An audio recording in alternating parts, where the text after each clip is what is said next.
This message comes from Starbucks' delightful Strato Frappuccino. Treat yourself to layers of flavor and rich cold foam, in brown sugar, salted caramel mocha, and strawberry matcha. Get them while you can, for a limited time. At Starbucks.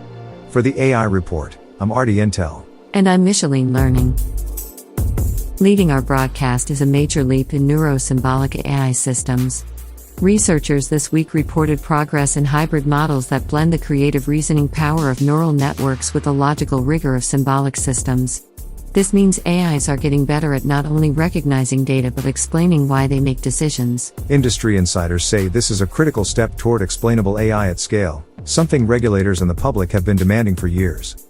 In practical terms, self-driving cars might soon not only make split-second lane change decisions, but also provide human passengers with clear reasoning, like, I changed lanes to avoid a stalled vehicle.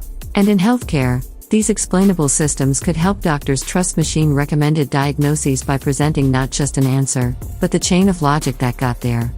Some call it a trust bridge between humans and machines. Early demos have looked promising, but critics caution that transparency can sometimes be more cosmetic than real, meaning the AI may dress up its output and rationales rather than reveal the messy complexity underneath. On the governance front, the European Union's AI Act officially enters its first enforcement phase this month. High-risk AI systems, from facial recognition to hiring algorithms, now require certification to operate in the bloc. The move has global ripple effects. Companies are already adjusting product releases to comply with European standards, effectively making the EU's framework a kind of global rulebook. Meanwhile, here in the United States, debate heats up over whether a national licensing system is necessary. Civil liberties groups remain split. Some argue stricter oversight reduces abuse, while others worry about entrenching corporate giants and stifling smaller innovators. The balance remains delicate: innovation versus accountability. As always, we'll keep monitoring how different governments set their lines. Turning to the business world, chip makers continue their high-stakes competition. Reports out today suggest new AI-specific processors are helping decrease training times for large models from weeks to just days. Startups and hospitals are rushing to adopt these chips, not for fancy chatbots, but for accelerating drug discovery. By crunching data faster, researchers believe new treatments can move from lab to trial in record time. And in a surprise move, a coalition of smaller AI firms has announced a joint initiative to share open training data sets, countering fears of data monopolies. Their motto, smaller companies, bigger impact. But skeptics point out, sharing data is easier said than done. Privacy, quality, and labeling issues often slow open data projects. Still, the ambition signals a push against concentration of power in the AI sector. Many schools have adopted AI tutors for language learning, math, and science. Immediate feedback is boosting test scores. But parents ask, who's ensuring these digital teachers are equitable and unbiased? A fascinating point. Studies have found that some AI tutors unconsciously adapt their difficulty level differently for students depending on their names or previous mistakes, introducing unintended bias. On the flip side, AI tutors have also proven to boost confidence in shy students, particularly those who hesitate to raise their hands in a crowded classroom. Teachers report kids feel less judged when asking an AI for help. As always, technology presents both risks and opportunities.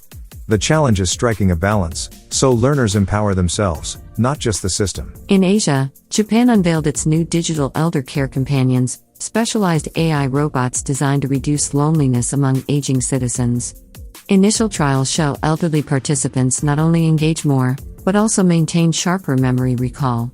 Meanwhile, in Africa, a consortium of universities has launched Afro AI, a project aimed at training language models in a dozen indigenous tongues. Advocates say this is about cultural preservation as much as technology, ensuring AI doesn't leave local perspectives behind. And Latin America makes waves with AI-powered agriculture. Farmers in Brazil report a 15% increase in crop yield after deploying soil monitoring drones trained on machine vision. It's a glimpse of how AI could help feed a growing global population. On the lighter side, AI art competitions continue to stir debate. Over the weekend, an AI-generated sculpture won a mixed reality art fair in Berlin. Some human artists were outraged, others fascinated.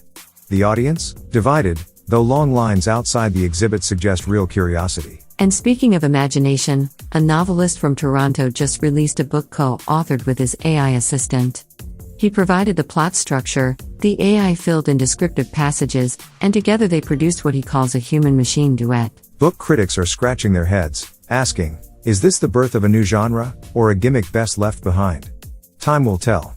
Before we close, a look at what's coming up this week. First, a major conference kicks off in Singapore, the World Summit on Generative AI. Expect announcements on AI-generated video, smarter personal assistants, and discussions about AI's impact on global employment. Also ahead, NASA and private space firms will test an AI guidance module on a lunar probe. If successful, the AI will autonomously correct flight paths without human controllers. And finally, tech companies are teasing updates to everyday AI assistants. Rumors include more memory retention, improved conversational empathy, and even personalized humor styles. We'll see if reality meets the hype. This just into the AI report. Tech billionaire Elon Musk has filed a high-profile lawsuit against Apple and OpenAI, accusing the two companies of antitrust violations. The case centers on what Musk describes as a dangerous concentration of power in the rapidly growing field of artificial intelligence. According to court filings, Musk claims that Apple's partnership with OpenAI gives the companies an unfair advantage in consumer technology and digital services. Musk's legal team argues this arrangement could limit competition and consolidate control of cutting-edge AI tools within the hands of just a few players in Silicon Valley. Musk, who co-founded OpenAI in its early days but has since become a critic of its corporate direction, alleges that OpenAI has drifted away from its stated mission of open development for the benefit of humanity. By aligning with Apple, he says, OpenAI has essentially locked its ecosystem, leaving competitors and smaller innovators struggling to gain entry. Micheline? Antitrust cases in the tech industry are notoriously complex.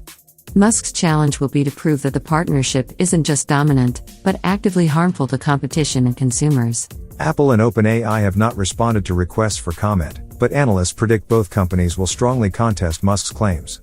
Antitrust regulators worldwide have taken increased interest in big tech's role in shaping artificial intelligence, making this lawsuit a potential test case for how governments may treat future partnerships in the industry. For now, the case is only beginning. But with Musk's high profile and the enormous influence of Apple and OpenAI, this battle is expected to draw intense attention from both policymakers and the public. Thank you, Artie. This message comes from Starbucks' delightful Strato Frappuccino. Treat yourself to layers of flavor and rich cold foam in brown sugar, salted caramel mocha, and strawberry matcha. Get them while you can, for a limited time. At Starbucks. For Artie Intel and the AI Report, I'm Micheline Learning.